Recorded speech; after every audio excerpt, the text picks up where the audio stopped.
السلام عليكم ورحمة الله وبركاته. عاملين ايه؟ يا رب تكونوا بخير. النهارده هنعمل عيش الكريب، هنعمله بدقيق الحبة الكاملة. اللهم بارك طالع طري. وكمان هنعمله بمكون واحد بس، وكمان بدون خميرة ولا فرن، وتفرزيه يفضل معاكي طري، لان عجينته مظبوطة 100%، ولا بتتقطع ولا بتتفتول. يا ريت بس تتابعي الخطوات للاخر. ويا ريت لو اول مرة تشرفيني، يا ريت بقى تدعميني باللايك واشتراك للقناة علشان يوصلك مني كل جديد. في الاول بنسمي الله ونصلي على الرسول عليه افضل الصلاه والسلام. في الاول بقى بنجيب بوله وبننزل فيها ب3 كوبايات دقيق وكوبايه رده. الدقيق اللي انا بعمله معاكم دقيق الحبه الكامله، يعني دقيق بالرده. فانا زودت كمان على الدقيق كوبايه رده ونص معلقه ملح، وقلبت كل الكلام ده كله مع بعضه لحد ما اتخلط كويس جدا. بعد كده بنزل بكوبايتين ميه، والميه تكون مغليه، يعني ميه من الكتل على طول. في اول العجين بقلب بقى بالمعلقه علشان العجينه بتكون سخنه جامد. انا في اول العجين نزلت بكوبايتين بس ميه، يعني وزنهم 400 جرام. قلبت بقى شويه ولقيت لسه فيه دقيق، فجبت كوبايه ميه تاني مغليه وبنزل بيها واحده واحده. وهقولك برضو في نهايه العجين هي اخرت معايا ميه قد ايه. واحنا شغالين بنعجن كده هنتكلم شويه بخصوص دقيق الحبه الكامله. مين اللي قال ان دقيق الحبه الكامله مش هينفع معانا في اي معجنات؟ هو باختصار دقيق الحبه الكامله ليه معامله خاصه، يعني ما بيتعجنش خالص علشان ما تطلعيش العرق اللي جوه العجينه. يعني في عجينه كده بتقلبيها بالمعلقه وبعد كده بتسيبيها لما تخمر، واول ما بتخمر العجينه بترجع تنعم معاكي وتظبط. وكمان ما بنعجنش كتير في العجين، وليه معامله خاصه في الفرد، في فرد العجينه. هو ما فيهوش اي عرق خالص. بص العجينه النهارده بتتقطع معايا ازاي. انا عجنتها دقيقه واحده بس، على ما لمت سبتها على كده. وبعد ما بتريح شويه العجينه، ما شاء الله العجينه بتعرفي تشتغلي فيها.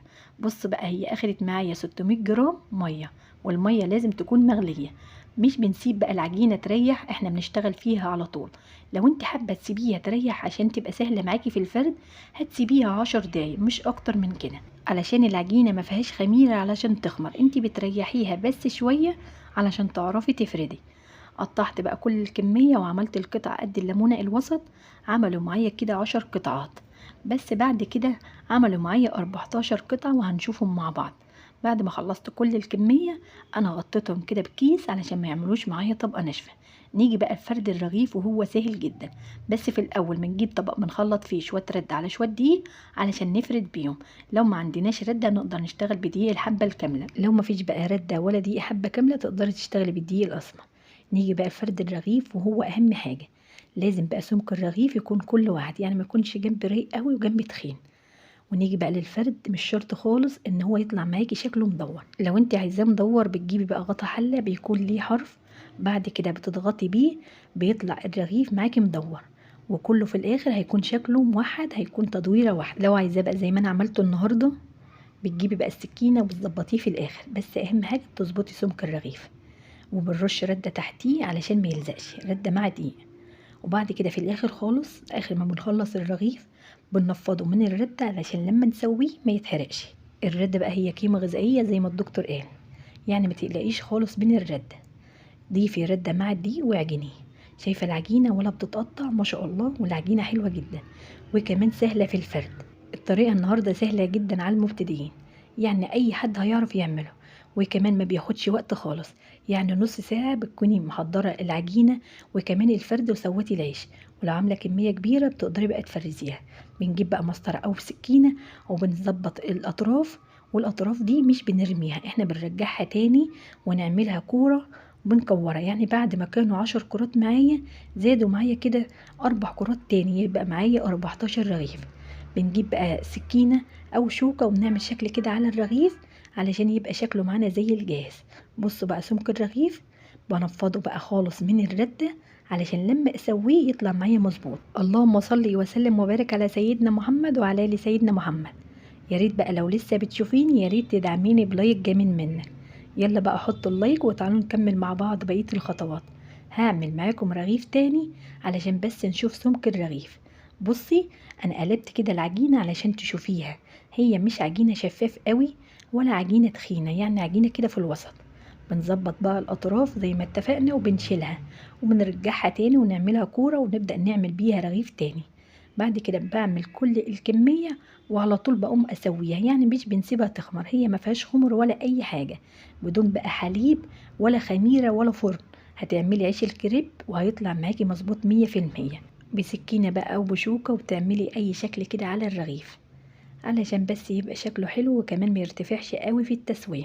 عيش الكريب النهاردة معمول على نظام الطيبات، واحلى بكتير مليون مرة من الدقيق الابيض. عملت بقى كل الكمية وهقوم على طول اسويها. حطيت بقى الصينية على النار، اول ما سخنت مسحت الصينية مسحة بسيطة زيت، وهنسوي اول رغيف بنحطه بقى بشكل مظبوط، وبنسيبه لما بيشمع، يعني يشمع لون العجين بيختفي. بعد كده بنقلبه للجنب التاني. التسوية سهلة جدا ومش محتاجين فرن خالص، يعني هنعملها على عين البوتاجاز في الطاسة او على صينية. انا كفيت الصينية علشان بس شكل الرغيف يجي معايا مظبوط ويستوي حلو. بقلبه بقى للجنب التاني اول ما بيشمع.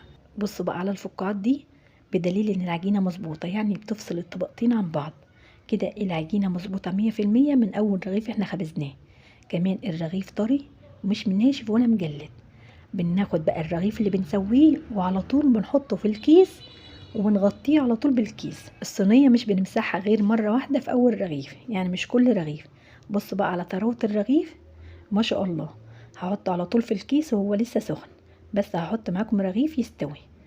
شايفين؟ أنا حطيته بقى في الكيس، وكل اللي هسويه هخليه على بعضيه. ونحرك الرغيف كل شوية علشان يستوي معانا من كل الجنوب. هدي النار تحت الرغيف علشان يستوي معاكي حلو وما يتحرقش. يعني هو بياخد تشميع على الجنب دي مرة وعلى الجنب دي مرة، وبعد كده بتسيبيه على جنب واحد بياخد بقى تسوية، بتقلبيه على الجنب التاني. يعني الرغيف بتقلبيه كده 4 مرات، بتلاقيه بقى استوى، ما بياخدش وقت خالص. عيش الكريب بدقيق الحبة الكاملة أحلى بكتير مليون مرة من الدقيق الأبيض. جربيه وهيبقى معاكي صحي وما بياخدش وقت خالص. نص ساعة بتكوني محضراه، العجين والفرد والتسوية هي نص ساعة. تعملي بقى كمية كبيرة كمان وتفرزيها، هتنفع معاكي في وقت المدارس لما تيجي بقى تطلعيه كأنك لسه عاملاه حالا. لو عملتيه على نفس الطريقة ونفس الخطوات بيفضل بقى طري من أول رغيف لحد آخر رغيف. بص بقى على الفقاعات اللي في الرغيف، ما شاء الله. بجد بقى تسويته تحفة، ما بتاخدش وقت خالص. ودي بقى آخر رغيف أنا بسويه معاكم. ولو مش حابة إن الصينية تتحرق ولا تعمل أي لون، ما تضيفيش زيت خالص. يعني أنا مسحت مسحة واحدة بس، ما شاء الله سود كل الكمية. هتخبزيه من غير ما تضيفي زيت هيطلع معاكي مظبوط. كده أنا خلصت كل الكمية. بص بقى على طراوة العيش، اللهم بارك. بجد تحفة وأحلى من الجاهز مليون مرة. شايفين طري ازاي؟ اللهم بارك. عملت 14 رغيف، طريقته سهلة ومن غير مكونات خالص. يعني هتعملي عيش الكريب في البيت بدي الحبة الكاملة. مين قال بقى ان دي الحبة الكاملة مش هينفع؟ شوفوا بقى، اللهم بارك، 14 رغيف ولا بيتقطع ولا بيتفتول. بتمنى بقى ان يكون شرحي بسيط، واتمنى ان تعملي بلايك.